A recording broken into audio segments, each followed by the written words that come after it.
The residents of the small neighborhood of Norwood Park, located outside of Chicago, Illinois, were shocked to learn one of their own committed one of the most gruesome murders in American history. This is the story of the serial killer clown, John Wayne Gacy. Gacy was born on March 17, 1942 in Chicago, Illinois to Danish and Polish parents. Gacy and his siblings grew up with a drunken father who would beat his children repeatedly with a razor strap if they were perceived to have misbehaved. His father physically assaulted Gacy's mother as well. Gacy suffered further alienation at school, unable to play with other children due to a congenital heart condition that was looked upon by his father as a failure. At a young age, Gacy realized he was attracted to men and experienced great turmoil over his sexuality. In 1962, Gacy was convicted of sexually assaulting two teen boys and was given a 10-year prison sentence.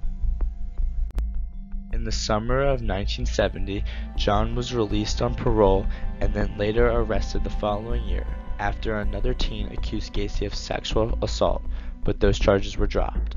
By 1975, two more young males accused Gacy of rape. These charges were unbeknown to his community, as Gacy worked as a fast food manager during the 1960s and became a self-made building contractor and Democratic precinct captain in the Chicago suburbs in the 1970s. He was well liked in his community and organized cultural gatherings and worked as a clown. Gacy was married and divorced twice and had two biological children of his own, as well as stepchildren. He lived the life of a normal family man hiding in the shadows.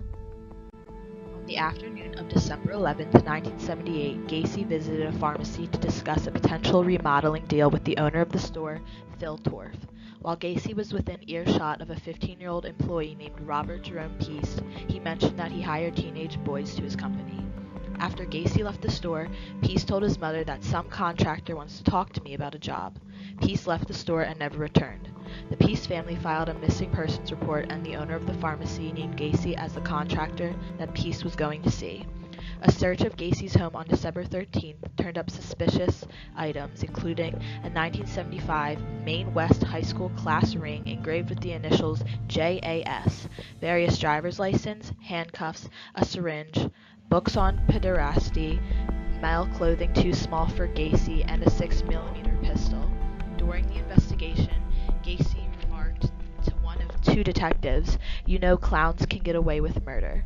Later on, a foul smell was detected at Gacy's home and was suspected to be rotting corpses. Finally, on the evening of December 20th, Gacy confessed to the crimes.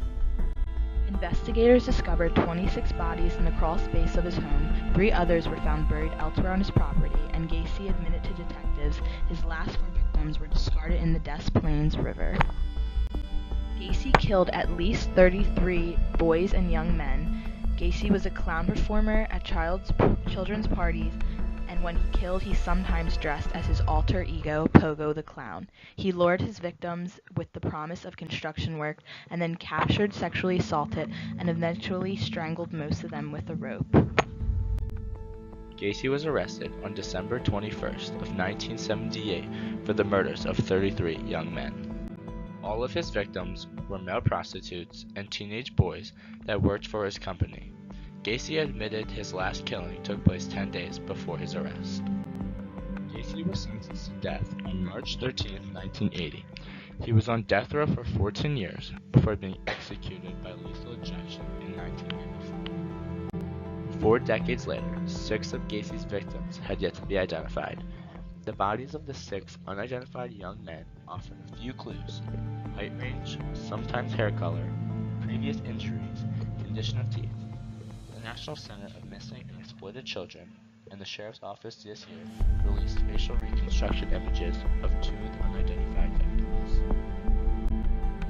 Technological advances over the last 40 years include DNA comparisons, which, if they turn up a match, bring closure to some type of finality for surviving family members who might have spent decades unsure of the fate of a missing young man. In 2011, those advances led to the identification of 19-year-old William George Bundy of Chicago as one of Gacy's victims last year. A DNA match identified 16-year-old James Brian Hackinson of Minnesota